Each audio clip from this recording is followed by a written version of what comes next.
नमस्कार, मैं हूं राहुल राजपूत। दो टूक की शुरुआत करते हैं। धर्म की ध्वजा थामने वाले दो चेहरों के बीच छिड़ी जंग थमने का नाम नहीं ले रही। ज्योतिषपीठ के शंकराचार्य स्वामी अवमुक्तेश्वरानंद और रामभद्राचार्य के शिष्य रहे आशुतोष ब्रह्मचारी के बीच आरोपों की बौछार हो रही है। आशुतोष ब्रह्मचारी ने एक बार फिर गंभीर आरोप लगाते हुए कहा कि अवमुक्तेश्वरानंद के 20 से ज्यादा बटकों का शोषण किया। वहीं आशुतोष के आरोपों पर स्वामी अवमुक्तेश्वरानंद ने कहा कि उनके खिलाफ अभिमन्यु की तरह चक्रव्यूह रचा जा रहा है। सवाल कि कौन सच बोल रहा है, कौन झूठ, दो टूक में करेंगे चर्चा। पहले सुनते हैं बयान। सबसे बड़े अभिमुक्तनेश्वर है जो ये गंदा काम कुक्रम करते थे। इनके सहयोगी दूसरे नंबर के इनका चेला है, चेला मुकुंदानंद, जो पहले खुद कराता है और फिर बच्चों को कहता है, भटुक को कहता है कि ये गुरु सेवा है, भगवान से मिलने का ये माध्यम है। बताइए कितना गंदा काम भगवान से मिलने का माध्यम है। ऐसे जो भी कहीं चिन्हित हुए हैं उन सबसे उनकी बातचीत हो रही है। ये क्या है? इसका मतलब है कि ये एक बहुत बड़ी मुहिम चली हुई है कि सब विरोधियों, जो कहीं से विरोध का भाव किसी के मन में आ गया है, उसको विरोधी बना के खड़ा किया जाए और घेर करके मार दिया जाए। अभिमन्यु समझ रहे हैं, वो चक्रव्यूह रची जा रही है आपका। अभिमन्यु समझ रहे हैं कि घेर के मार दो। ऐसा नहीं होता है ना। उन्होंने 1 महीना पहले कहा था कि 20 बटुक हैं।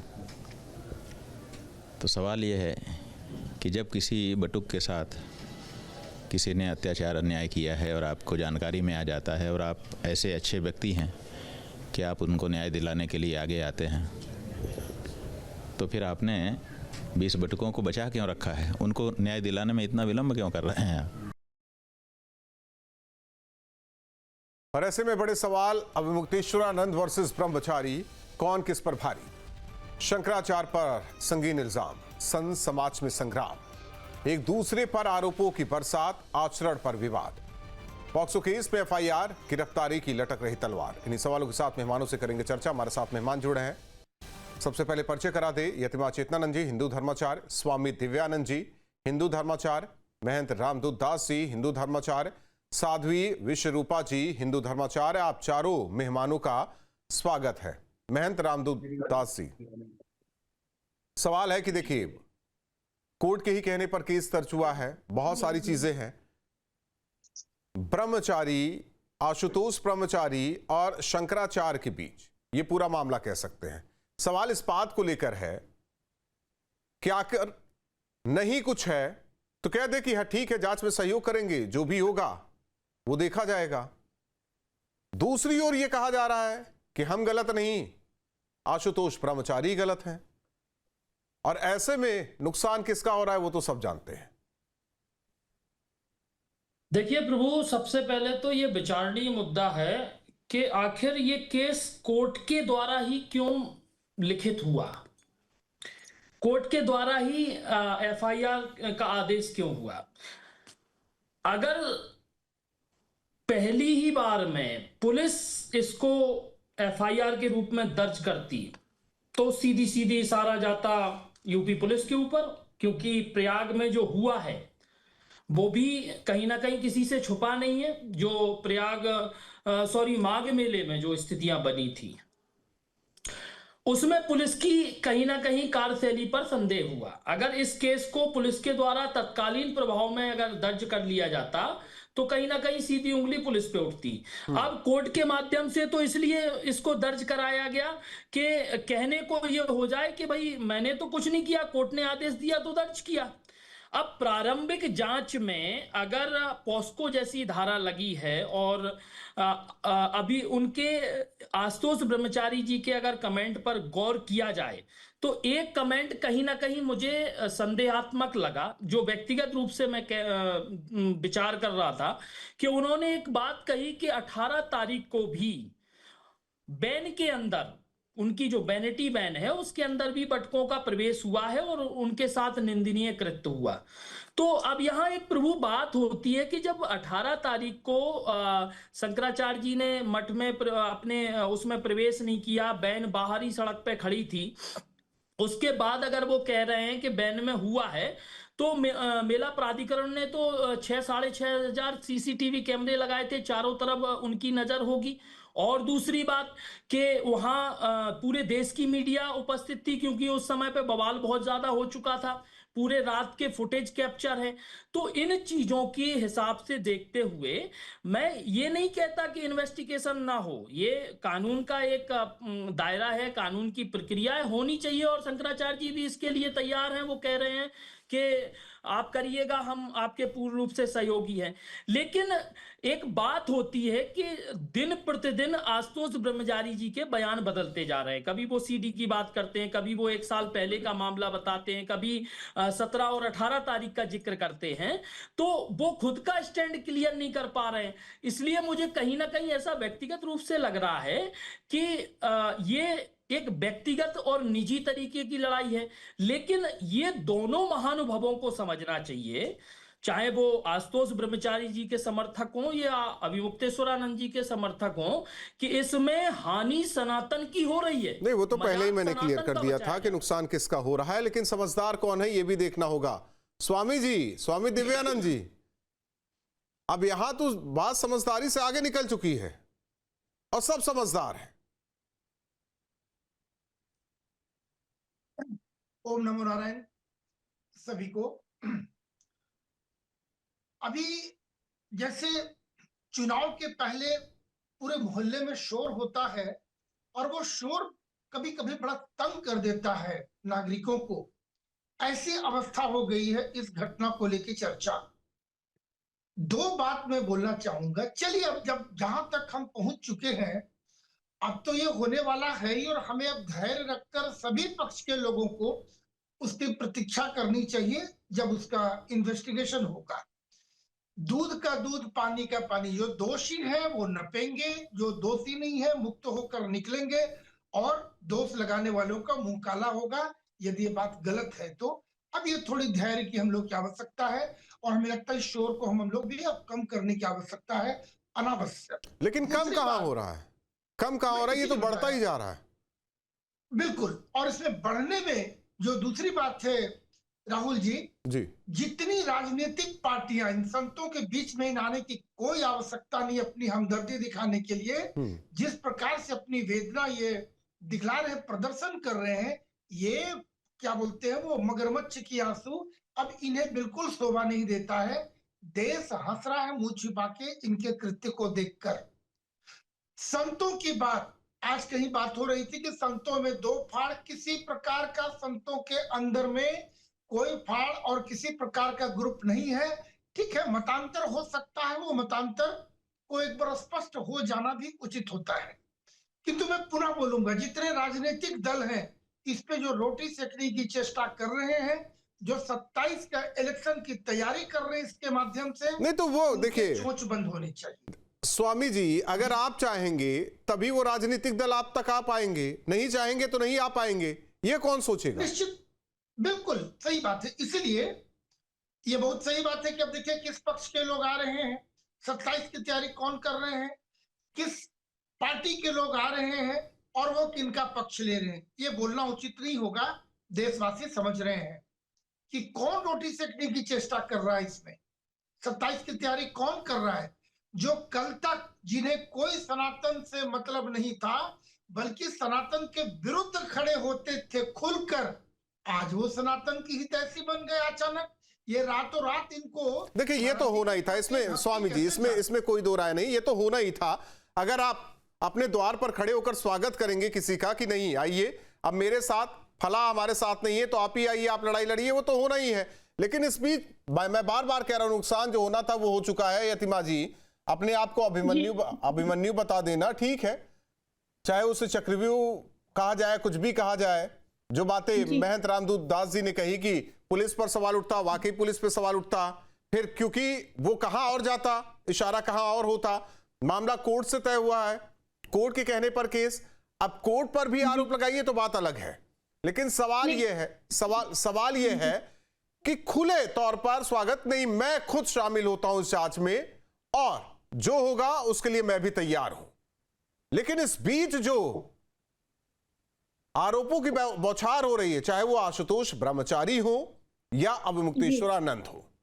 जी देखिए राहुल जी, अशोभनीय है। और सनातन के सूर्य को जिस तरीके से सनातन का सूर्य पिछले कुछ वर्षों में प्रचंडता से उदित हुआ है, उस पर ग्रहण लगाने की तैयारी है और इसमें सब दोषी हैं। अगर ये दोष सिद्ध होता है तो भी, और अगर ये दोष मुक्त होते हैं तो भी, सनातन के सर्वोच्च पद पर आसीन व्यक्ति, जो मतलब हम लोगों के लिए, सनातन के अनुयायियों के लिए इस पद की मान्यता ऐसी है कि ये प्रधानमंत्री से भी बड़ा पद हमारे यहाँ माना जाता है, जिनके चरणों में स्वयं प्रधानमंत्री नतमस्तक होते हो। आज लोग ये भी लगातार कह रहे हैं, देखिए अविश्वास की स्थिति उत्पन्न करने का प्रयास किया जा रहा है। न्यायालय ने अपना काम किया है और स्वामी जी जिन पर यह आरोप है वो वहीं पर डटे हुए बैठे हुए हैं और वो खुलकर इस बात को कह रहे हैं कि मैं हर प्रकार की जांच के लिए तैयार हूं।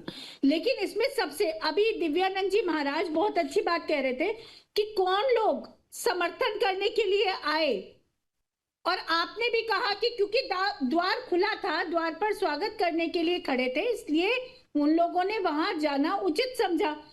मुसलमान आज प्रदर्शन कर रहा है, ये सनातन के सोचने का विषय है, ये सनातन के धर्माचार्यों के लिए चिंतन का विषय है, और ये सनातन के लिए संक्रमण काल है राहुल जी। अगर संक्रमण काल से साफ होकर बाहर निकला गया तो उदित होगा सूर्य, अन्यथा ग्रहण तय है। जिस तरीके से आक्षेप लगाए गए हैं वो गंभीर हैं, और पीड़ित अगर कोई व्यक्ति है इस देश में और वो भी 12 साल के ब्राह्मण, तो उनको न्याय मिलना चाहिए। लेकिन अगर वो आरोप झूठे साबित होते हैं तो मैं ये भी कहना चाहती हूँ कि जिन लोग जो भी षड्यंत्र में शामिल हैं उनकी जांच हो और उनको कठोरतम दंड का प्रावधान हो, क्योंकि कानून इसका प्रावधान करता है कि आप किसी पर भी झूठे आरोप नहीं लगा सकते। फैब्रिकेटेड अगर कोई मामला है तो निश्चित रूप से उस पर फिर कार्रवाई होनी चाहिए।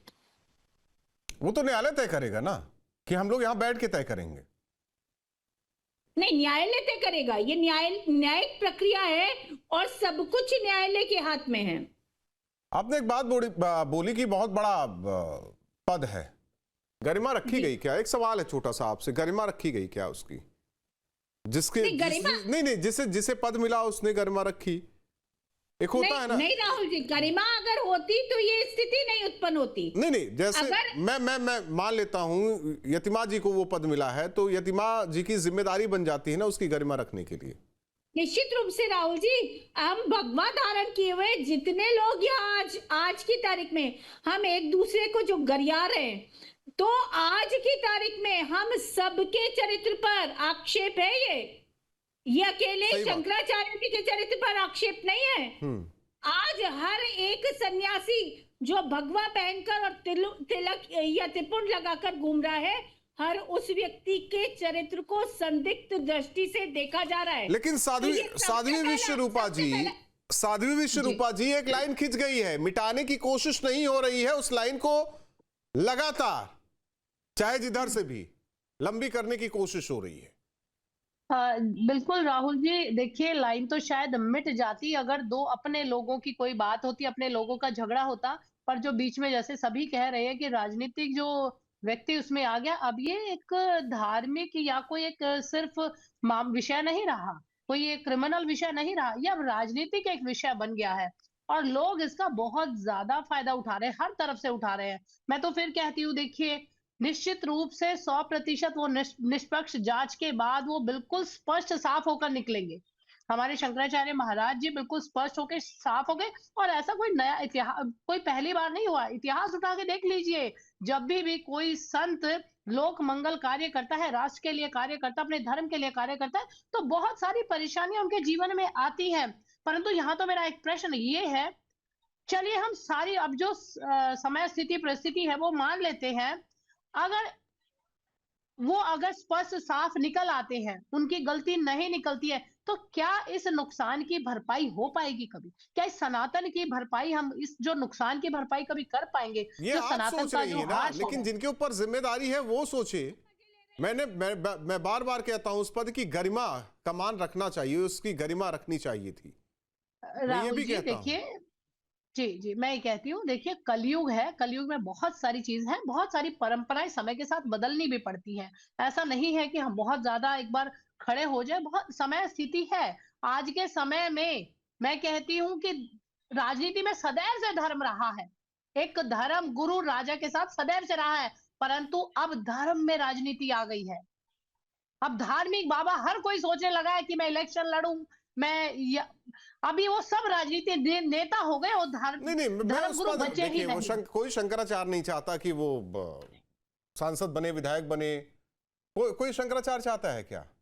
नहीं, देखिए अभी मैं एक बात कहना चाहती हूँ कि यहाँ देखिए शंकराचार्य जी के तो मैं पक्ष में ही बोल रही हूँ, फिर भी एक बात कहूंगी कि अभी एक पार्टी तैयार कर रही है ये भी गौरक्षक एक पार्टी तैयार कर रहे हैं कि हर क्षेत्र में यहाँ यूपी से पूरी लड़ाने की तैयारी है, क्यों नहीं है? ये हम सभी को पता है। कौन लड़ाने की कोशिश सभी को पता है ना। लड़ाने की बिल्कुल कौन यहाँ कोशिश पे कर रहा है? लड़ाने का मतलब इलेक्शन की पूरी तैयारी शंकराचार्य जी की तरफ से भी बिल्कुल है। गौरक्षक वो अपने हर क्षेत्र में खड़े कर रहे हैं अपने। बिल्कुल 2027 में उनकी पूरे इलेक्शन की तैयारी है।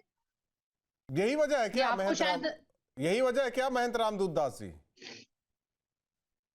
पहले तो हमारा एक बहुत बड़ा प्रश्न है, वो प्रश्न पहली बार मैं आपसे पूछना चाहूंगा। आपने अपने वक्तव्य में 2 बार उल्लेख किया कि उन्होंने अपने पद की मर्यादा नहीं रखी। मैंने कहा गरिमा नहीं रखी। गरिमा रखने का दायित्व नहीं रखी, नहीं दायित्व हाँ, जिम्मेदारी। तो मैं ये प्रश्न करना चाहता हूं कि ऐसा कौन सा कृत्य किया शंकराचार्य जी ने जिससे शंकराचार्य पद की गरिमा नहीं रही? ऐसा क्या कर दिया?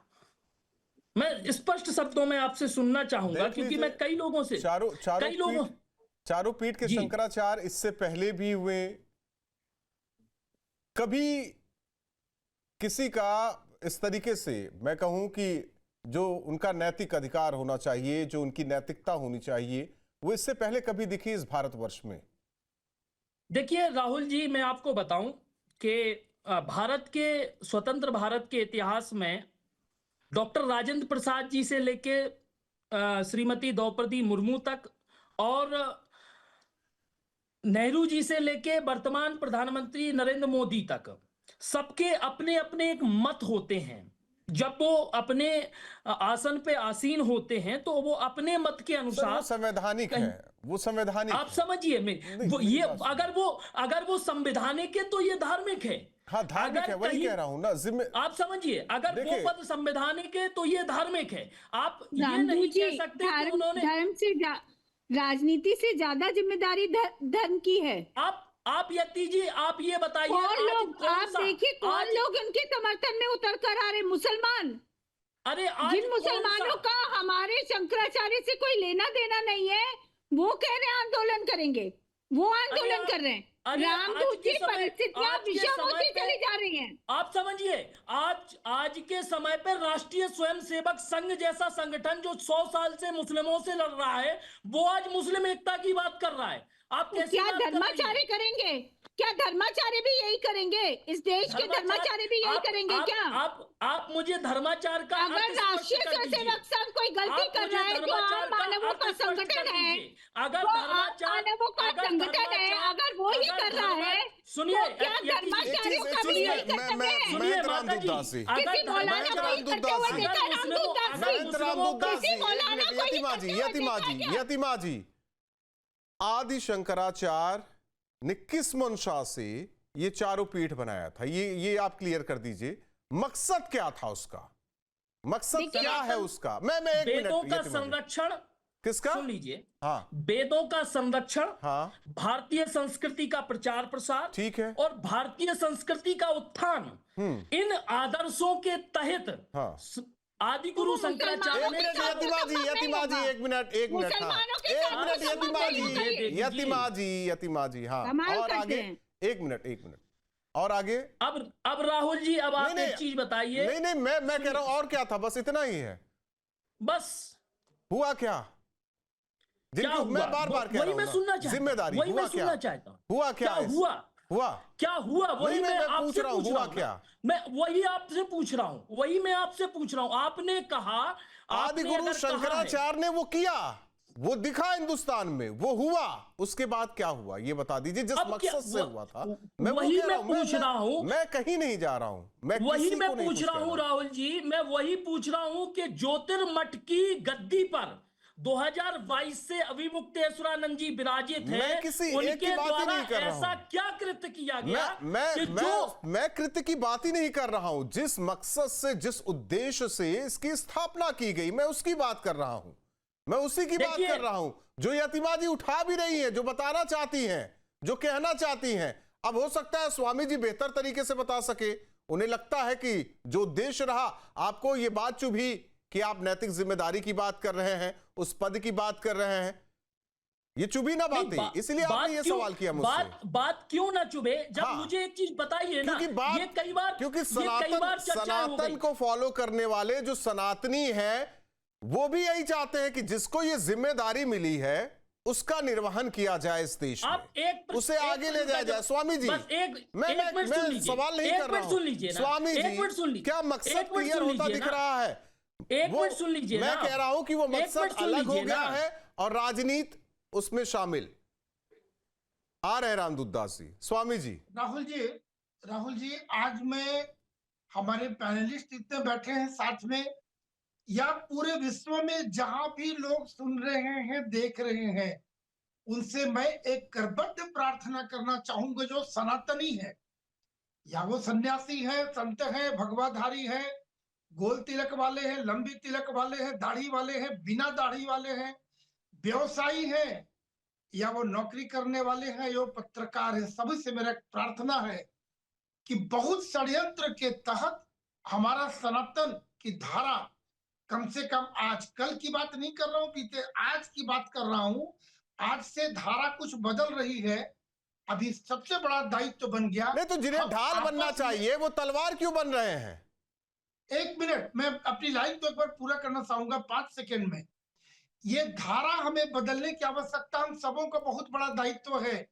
कल महाराज रामदूत जी ने बहुत सही बात बताया कि ये इस चोला के लायक हम नहीं रह जाएंगे। आज इसकी रक्षा यदि हम नहीं कर पाते तो बहुत बड़ा एक बुरा कुछ होने जा रहा है। वही मैं फिर दोहराता हूं आपसे स्वामी जी। और मैं खबरदार करना चाहूंगा गैर सनातनियों को, जो इस मामले में कोई भी उसका हस्तक्षेप कभी बर्दाश्त नहीं किया जाएगा। स्वामी जी, मैं फिर दोहराना चाहता हूं, जिम्मेदारी किसकी थी कि वहां तक कोई पहुंचे ना? राहुल जी, अब थी नहीं, मैं आज की बात कर रहा हूं। आज से सबों का एक दायित्व है कि हमें अपनी धारा बदलनी है। हमारा मामला बाहर जा रहा है, बाहर नहीं जानी चाहिए, और बाहर वालों को मैं खबरदार करना चाहूंगा, इसके बीच नहीं आना चाहिए। साध्वी विश्वरूपा जी ने जो बातें इंगित की है, जो बातें कही है, मैं बार बार कह रहा हूं, ये जो धर्म और राजनीति का कॉकटेल किया जा रहा है ना हमारे धर्माचार्यों की तरफ से, वो भी नहीं सही है। मैं आ रहा हूं राहुल जी, साध्वी विश्वरूपा जी, एक मिनट स्वामी जी से बात हो जाए। जी, जो सब मिलाया जा रहा है ना वो भी नहीं सही है ना। हाँ, मैं इसीलिए बोला कि अब ये धारा दूसरी तरफ जा रही है, इसका बचाना हम सबों का बहुत बड़ा दायित्व है। चाहे हमारे चोले की बात हो, संतत्व की बात हो, या संपूर्ण सनातन की बात हो, ये बात बाहर निकलकर लिख करके दूसरी धारा में जा रहे हैं, जिन्हें इस मामले से कोई मतलब नहीं है, वो भी है आगे। जब भी मौका मिला है तो आएंगे ही आएंगे। बोलिए विश्वरूपा जी, साध्वी जी। चैनलों से भी आग्रह करूंगा कि उन्हें हवा नहीं दिया जाए, उन्हें बिल्कुल उनको स्थान नहीं देना चाहिए चैनलों में, बिल्कुल उनकी आवाज बोलती बंद करने की आवश्यकता है। नहीं तो सर, जब आरोप लगेंगे तो उसकी चर्चा तो होगी। कोई आरोप लगाएगा, चर्चा होगी। बाहर के लोगों को कोई मतलब नहीं होना चाहिए। बाहर के लोगों को मतलब इसलिए कि नहीं होना चाहिए कि आप उनको साथ में ना बैठाए, तो बाहर के लोगों को मतलब क्या होगा? अगर आपके घर का मसला है, आप घर में सुलझाइए ना उसे। गांव के बीच में लेकर जाएंगे पंचायत में तो सब देखने आएंगे। बहुत छोटा सा आ रहे हैं। देखिए, मैं एक बात बताना चाहूंगा।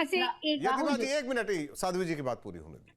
जी राहुल जी, मैं ये कहना चाह रही हूँ, देखिए आज अगर हम धर्म पे बात कर रहे हैं, धर्म हमारे यहाँ पे जीवित है, तो चारों जो हमारी शंकराचार्य पीठ है उसी की वजह से जीवित है। वो अपना पूरा जो कहते हैं ना कि अपनी परंपरा पूर्ण रूप से निभा रहे हैं। हमारे यहाँ शास्त्रों में शस्त्र का भी जिक्र होता है। जब अपने राष्ट्र पर कोई बात आती है, अपने मानव पर, क्योंकि अपनी परंपरा, अपनी संस्कृति को संभालने का एक पूरा जिम्मा शंकराचार्य का है, अगर ऐसी कोई बात आती तो निश्चित रूप से को अपने देश के हर मामले में बोलने का शंकराचार्य जी का हक होता है। ऐसा नहीं होता है कि वो राजनीतिक मामलों में बोले ना बोले। वो एक अलग बात थी जो मैं बता रही थी कि वो इलेक्शन की तैयारी। एक होता है सलाह, जी सलाह कहते हैं इसको। हाँ नहीं बिल्कुल है, देखिए ना सलाह की बात नहीं है। राजा महाराजा के दौर से भी है सलाह। हमारे यहाँ देखिए सलाह तो है, परंतु अगर कुछ गलत, शाप भी हमारे यही होता है। शाप भी हमारी इसी परंपरा का हिस्सा है। जब संतों के साथ ऐसा कुछ हुआ है तो देश में विनाश की स्थिति आई ही आई है, निश्चित रूप से। देखिए आप, अब जब उसके लिए संत ही जिम्मेदार हो तो क्या किया जाए फिर? ये तो अभी स्पष्ट हो जाएगा ना, थोड़े से समय की बात है। आप कैसे कह सकते हैं, मैं कैसे कह सकती हूँ? वही तो मैं भी कह रहा हूँ ना, आपने एक तरफ की बात कर ली कि जब संतों पर ये होता है तो विनाश की बात होती है। अब मैंने ये सवाल कर लिया कि जब संत ही जब राहुल जी, सबसे पहले यही बात तो की गई है कि जो निष्पक्ष जांच होगी स्पष्ट सामने आएगा। यतिमा जी देखिए राहुल जी, आज जिस तरीके से मुसलमानों ने समर्थन किया और ये प्रश्न पूछा गया आदि गुरु शंकराचार्य जी से, तो उन्होंने कहा कि आने दो, जो आता है सबका स्वागत है।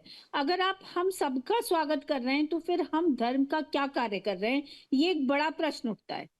आखिर अगर हम सरकन से जुदा करने वालों का वो एक मौलाना बताइए, किसी मस्जिद पे या किसी मदरसे पे आक्षेप हो और एक भी मौलाना आपके पास ये कहने जाए कि आप हमें समर्थन करिए या आपका समर्थन साधु जी पूछना चाहती हूँ, सिर्फ हम नफरत फैलाने के लिए बैठे? हमारा जो काम है धर्म का, नहीं हमारा धर्म का जो धर्म गुरु है, हमारा काम है सिर्फ नफरत फैलाए? धर्म का काम ये नहीं है, धर्म का काम ये नहीं है कि जो देश को खाने के लिए और जो सनातनियों को खाने के लिए, जो आपके और हमारे बच्चों को खाने के लिए तैयार बैठे हुए हैं, ये ज्ञान चर्चा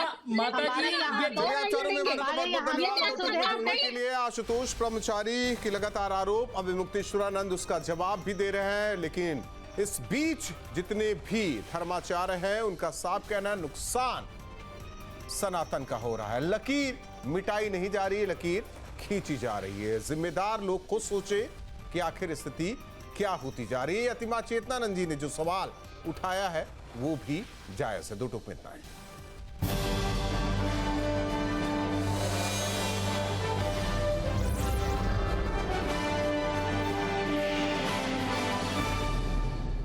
आपके मोबाइल पर तुरंत आएगी ब्रेकिंग न्यूज। स्क्रीन पर सबसे पहले दिखेगी बड़ी खबर, देश दुनिया की हर खबर एक जगह। अब आपके मोबाइल पर तुरंत फटाफट इंस्टॉल कीजिए न्यूज़ नेशन ऐप और रखिए खुद को अपडेट।